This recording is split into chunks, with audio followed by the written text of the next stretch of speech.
আবু সাইদ বুক চিতিয়ে দাঁড়িয়ে থাকা অবস্থায় তাকে যেভাবে গুলি করা হয়েছে, সাধারণ মানুষ যিনি একটা নির্মাণাধীন ভবনের কিনারে বাইরে ঝুলে রয়েছেন, ওই অবস্থায় আক্রমণ করা তো অনেক দূরের কথা, তার জীবন বাঁচাতে তার আসলে সর্বশক্তি দিয়ে ওখানে টিকে থাকতে হচ্ছে, সেই অবস্থায় তাকে গুলি করা হয়েছে। আমরা পুলিশ বলুন, সেনাবাহিনী বলুন, তারা কখন গুলি করতে পারে এটার জন্য সুনির্দিষ্ট আইন আছে। আপনারা কি এর আগে কোনোদিন কেউ শুনেছেন যে একজন কেউ স্বেচ্ছায় ডিবি অফিসে গিয়ে আশ্রয় খুঁজেছে, সেখানে দিনের পর দিন বসে থেকেছে, তাদের খাবার দাবারের ছবি সহ তাদের পোস্ট যাচ্ছে? আমি অন্তত ব্যক্তিগতভাবে শুনিনি। আমরা কারো মোবাইলে কি আছে এটা দেখার অধিকার তো পুলিশের নাই, এটা খুব স্পষ্ট। কেউ যদি কোথাও জমায়েত হতে চায়, যেমন আজকে অভিভাবকদের একটা জমায়েত ছিল ঢাকায়, সেখানে তাদের সমাবেশ করতে বাধা দেওয়া হয়েছে, এই অধিকার আসলে রাষ্ট্রের নেই। শান্তিপূর্ণ প্রতিবাদের অধিকার রাষ্ট্রের প্রত্যেকের আছে এবং সেই অধিকার সংরক্ষণ করার দায়িত্ব রাষ্ট্রের, এবং রাষ্ট্র যদি সেটা না করেন তাহলে রাষ্ট্র আসলে তার দায়িত্ব পালনে ব্যর্থ হচ্ছে।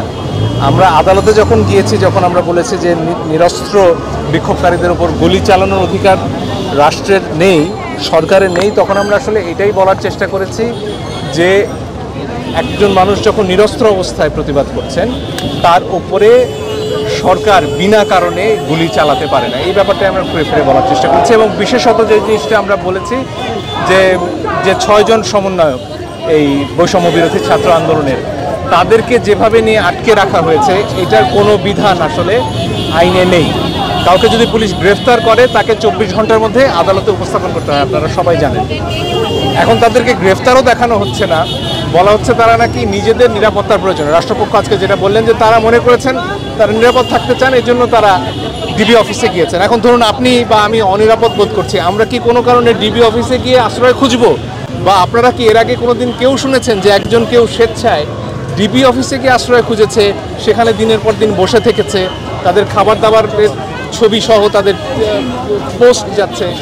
আমি অন্তত ব্যক্তিগতভাবে শুনিনি। আমরা যারা আইনজীবীরা এই লড়াইয়ে আছি, আদালতে আমরা যারা কথা বলছি, সেখানে আইনুন নাহার রয়েছেন, ব্যারিস্টার সারা হোসেন রয়েছেন, অনিকার হক রয়েছেন, জেদাই খান পান্না স্যার রয়েছেন, তোবারক হোসেন স্যার রয়েছেন, আমরা কেউই আসলে এমন দেখিনি যে কেউ নিরাপত্তার জন্য আসলে ডিবি অফিসে গিয়ে বসে থাকে। আমরা যতদূর জানতে পারছি হাসপাতাল থেকে নিয়ে আসা হয়েছে, হাসপাতালের ডিসচার্জ সার্টিফিকেট আছে কিনা এই প্রশ্নগুলো উঠেছে। আমার মনে হয় না সরকারের তরফ থেকে ডিসচার্জ সার্টিফিকেট এখানে দেওয়া হয়েছে। আমরা আদালতে খুব পরিষ্কার দুটো কথা বলেছি, পুলিশ বলুন, সেনাবাহিনী বলুন, তারা কখন গুলি করতে পারে এটার জন্য সুনির্দিষ্ট আইন আছে। আমাদের ফৌজদারি দণ্ডবিধি, কার্যবিধি এবং পুলিশ রেগুলেশন, যেটা PRB, পুলিশ রেগুলেশন বাংলাদেশ, সেখানে স্পষ্টভাবে বলা আছে কোন পরিস্থিতিতে এই কাজগুলো করা যায়, গুলি চালানো যায়।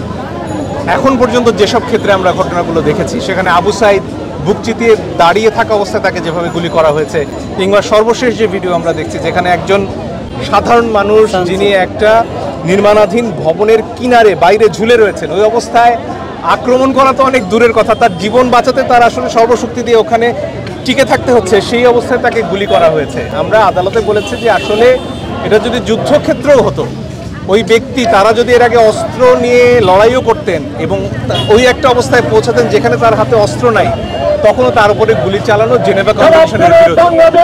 ফলে এই বিষয়গুলো আমরা তুলে ধরে পুলিশের গুলি চালানো, সেনাবাহিনীর গুলি চালানো বন্ধের জন্য আবেদন করেছি, এবং অবিলম্বে এই ছাত্রদের মুক্তি অথবা আদালতের সামনে তাদেরকে উপস্থাপন করে তারা আসলে স্বেচ্ছায় বন্দী কিনা এটা জানা।